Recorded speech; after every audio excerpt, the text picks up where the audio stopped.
Mari Bapak Ibu buka 1 Korintus 12. Ini syaratnya bawa Alkitab kan? Oke, nggak apa-apa, saya juga pakai Alkipon. Alkipon.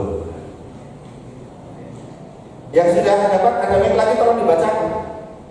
Bawa keliru nanti ngambilnya masalah. 1 Korintus pasal 12. Ya, ayat 12 sampai 14. Silakan dibaca yang sudah dapat. Karena sama seperti tubuh itu satu, dan anggota-anggotanya banyak, dan segala anggota itu sekalipun banyak merupakan satu tubuh. Demikian pula Kristus. Sebab dalam satu roh kita semua, baik orang Yahudi maupun orang Yunani, baik budak maupun orang merdeka, telah dibaptis menjadi satu tubuh, dan kita semua diberi minum dari satu roh. Karena tubuh juga tidak terdiri dari satu anggota, tetapi atas banyak anggota. Ya, sehingga meskipun satu, tetapi di sana ada anggota-anggota yang berbeda-beda. Membangun komunitas sesuai dengan kebutuhan di sana. Jaringan. Sekarang Bapak Ibu coba bayangkan, kalau tubuh itu tidak terkoneksi, apa yang terjadi? Punya tangan, nggak bisa digerakkan. Punya kaki, nggak bisa digerakkan. Tapi masih kumpul, tubuhnya masih utuh kan? Tapi kita tidak bisa menggerakkan mata kita karena tidak terkoneksi misalnya. Kita nggak bisa mendengar lagi karena saraf telinga sudah tidak. Dan itu gambaran gereja Bapak Ibu. Saben minggu saya kumpul, tapi mana tangannya bergerak, mana kakinya yang bergerak, mana matanya, oh nggak bergerak. Loh kenapa? Oh nggak terkoneksi kok. Itu gambaran gereja tradisional. Dan ini memprovokasi kita bahwa gereja yang cair, gereja yang dalam Kristus adalah gereja yang dinamis, sehingga setiap orang berpartisipasi. Keanggotaan itu ditentukan oleh partisipasi itu. Kolose Bapak Ibu, Kolose 2 ayat apa?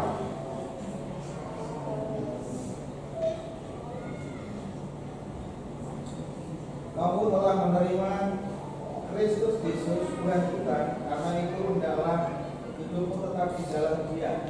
Ya, dasar utamanya tetap Injil Yesus, tetap di dalam Kristus. Coba bayangkan Bapak Ibu, gereja yang tradisional bisa jadi tidak dalam Kristus, tetapi dalam aturan dan tradisi yang begitu kaku yang tidak dipertahankan, mengatakan itu sebagai kebenaran, padahal benar sing ngendi? Apakah masih mencerminkan Kristus? Nanti kita akan lanjutkan di berikutnya Bapak Ibu. Kita stop dulu. Efesus 3.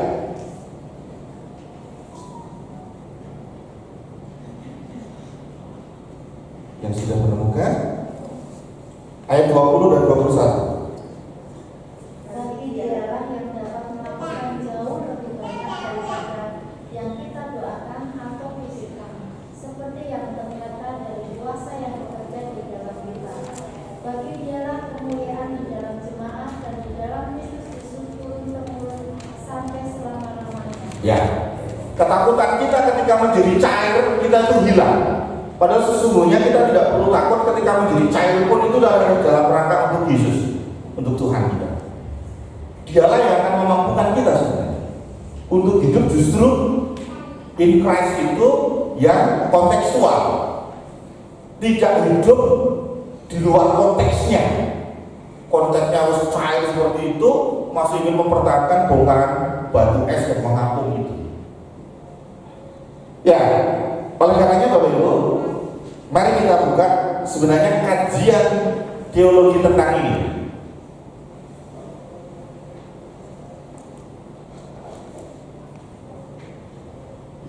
Gereja yang cair didasarkan pada konsep sebenarnya justru pada konsep Trinitas.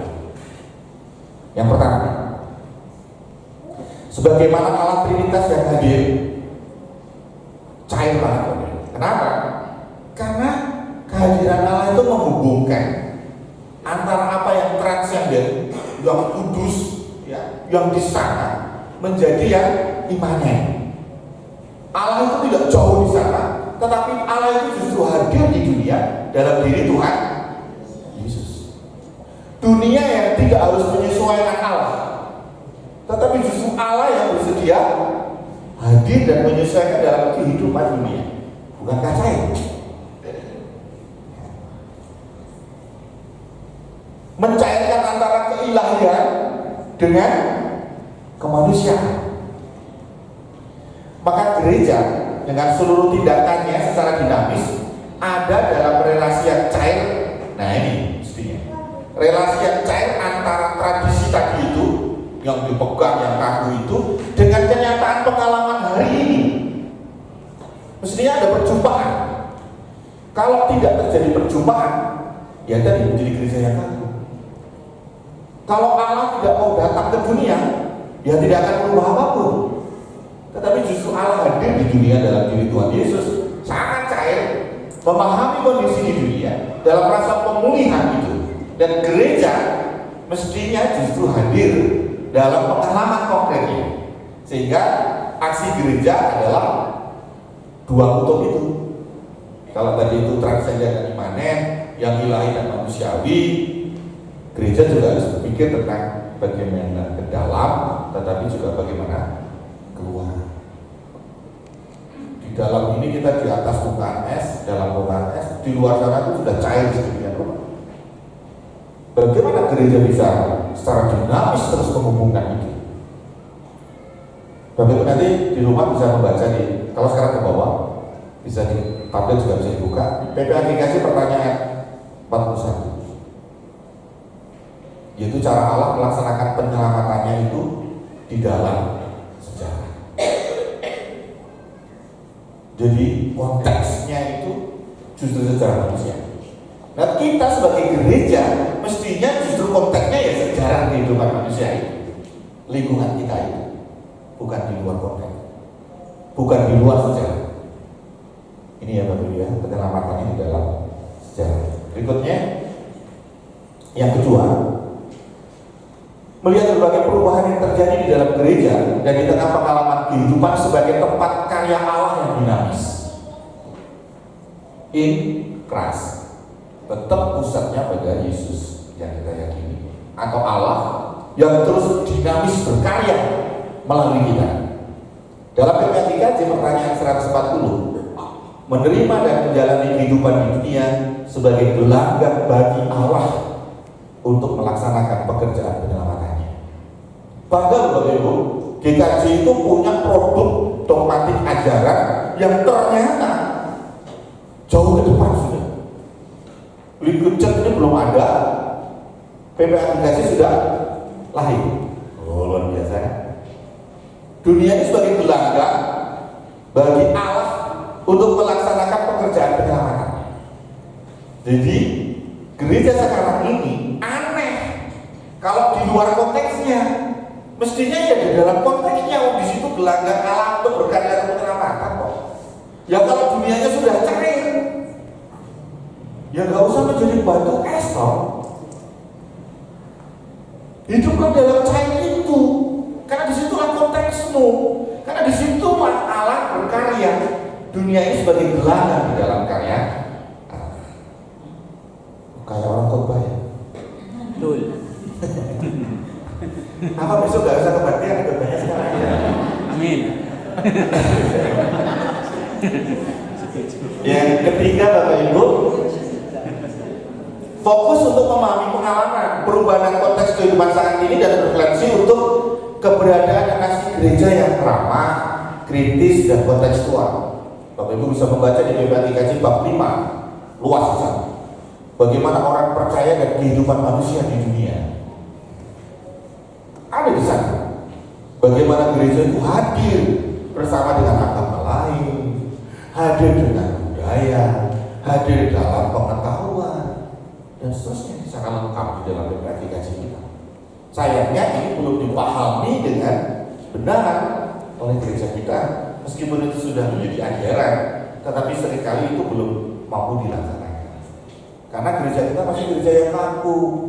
Nek gelem yang ini ki, dunia mengikuti aku, dunia harus sama dengan aku, kan aku jadi teladan. Dunia harus tetap jadi batu, yang cair ini mau dibekukan lagi. Padahal itu sebuah tuntutan perubahan budaya yang oleh Sigmund Bauman tadi itu sudah terjadi sekarang. Kok mau dikembalikan? Gak bisa. Dan gereja tidak bisa mengembalikan dalam dunia yang mundur, tapi gereja justru harus hadir dalam dunia yang terus berubah ini. Itu Bapak Ibu provokasi dari P2. Sekali lagi, itu kajian teologi. Buku yang sampai hari ini juga belum diterjemahkan, masih menjadi percakapan-percakapan akademik. Jadi kalau Bapak Ibu bayangkan tiba-tiba nanti GKJ Kiara Condong harus literature yang terjadi bukan kedamaian, tapi gas. Karena ini adalah sebuah konsep yang harus dipahami dengan matang. Lalu konsep itu jelas mau dipraktekkan, yang terjadi kekacauan. Tetapi ini sumbangan pemikiran yang menegur kita semua sebenarnya. Tetapi memang ini belum diformasikan seperti apa sih gereja yang cair yang di tengah GKJ yang sekarang ini. Persiapan apa GKJ supaya bisa menjadi gereja yang cair ini? Itu masih ada tahapan-tahapan yang perlu dipercakapkan. Nah, nanti kita akan buka dalam diskusi Bapak Ibu yang belum jelas, supaya bisa memahami bahwa jangan-jangan begini Bapak Ibu, tiba-tiba itu besok kapan mau diberlakukan? Kacau ya. Bukan, itu tidak. Tetapi ini menjadi bahan yang mengkritisi ya, kehidupan gereja kita yang kaku, yang solid tadi, untuk supaya belajar membuka diri dan tahu tentang lingkungannya dan memformat bagaimana GKJ Kiara Condong ini bisa hadir sesuai dengan konteks yang ada di Kiara Condong. Secara luas, tentu secara bersinode GKJ itu bisa hadir dalam konteks Indonesia.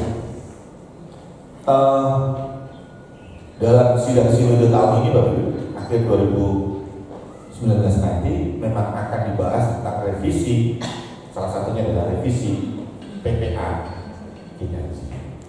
Nah, kalau ini nanti menjadi wacana yang bisa masuk, memprovokasi tentang bagaimana mengkritisi gereja supaya tidak terjatuh pada kekakuan tradisi dan aturan itu, tetapi menjadi gereja yang terus memberitakan karya penyelamatan Allah yang sangat cair dalam dunia ini, dalam kebutuhan dunia ini yang terus berubah, maka akan melahirkan sebuah ajaran GKJ yang sangat luar biasa. Tentu kita tunggu nanti para peserta sidang yang akan memutuskan itu. Itu Bapak Ibu pengantar saya untuk sarasi malam hari ini. Maafkan saya juga masih belajar bersama tentang ini. Tetapi ketika mempelajari ini, betul ini ya buku yang sangat berbahaya ini kalau tiba-tiba lalu mau dipraktekkan di gereja. Bisa bukan kedamaian, bukan menjadi gereja cair, tapi menjadi gereja yang bubar.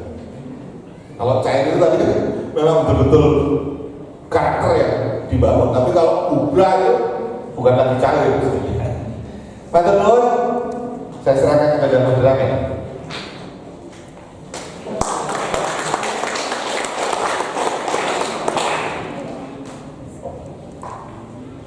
Terima kasih Pak Pendeta Haryono untuk pemahamannya. Bapak Ibu, untuk tema mungkin sudah jelas ya. Tidak akan ada pertanyaan. Kalau nanti pertanyaan, dipending dulu Pak, sebentar nanti akan dikasih kesempatan. Iya. Terima kasih Pak Andono untuk paparannya. Sebelum kita masuk dalam tanya jawab, ada beberapa hal saya catat bahwa gereja yang cair adalah gereja yang selalu berkreativitas. Gereja yang cair adalah gereja yang selalu berperan aktif dan berpartisipasi, tentu yang berpusat pada Injil Yesus dan tidak bersifat pada satu aturan. Gereja yang cair adalah gereja yang mau melebur, berbaur, masyarakat sekitar kita tentu tetap berpusat pada Injil Kristus. Selanjutnya berusaha kita akan masuk ke sesi diskusi, tanya jawab. Nanti kita sepakati waktunya sampai jam berapa? Jam 9 ya? Jam 9. Oh, berapa? Nanti Pak Andalannya sendiri ya sama Pak Pendeta itu. Ya. Jadi nanti kita jam 9 acara ini selesai. Untuk pertanyaan atau diskusi yang pertama, saya berikan kesempatan untuk 3 orang penanya. Saya pertama. Ada Pak Bambang Pratomo, Pak Anja, ada Pak Eko Paltato, Pak Awal, berikutnya ya. Monggo Pak, kami berusaha bisa kelamaan. Terima kasih informasi baru dari itu sebenarnya informasi. Tapi begini, melihat apa yang dipaparkan ini, saya kira dalam kondisi dan konteks dikaji rasanya memang bukan sesuatu yang baru. Barangkali malah PT itu belajar dari dikaji ya. Karena ternyata bahwa konsep gereja yang cair itu sudah ya paling tidak dalam dekade 2 dekade terakhir dirumuskan dalam pokok ajaran kita itu seperti itu sebenarnya. Terpanen masih harus mari kita gali dan tingkatkan, saya seperti itu. Lalu yang berikutnya ketika kita memperhatikan poin-poin kehidupan gereja kita secara sebagai bersama itu memang perlu ditata, diatur. Betul, kita semua in Christ ya. Tapi in Christ itu mesti juga di breakdown dalam in church itu. Jadi bagaimanapun keteraturan itulah yang perlu.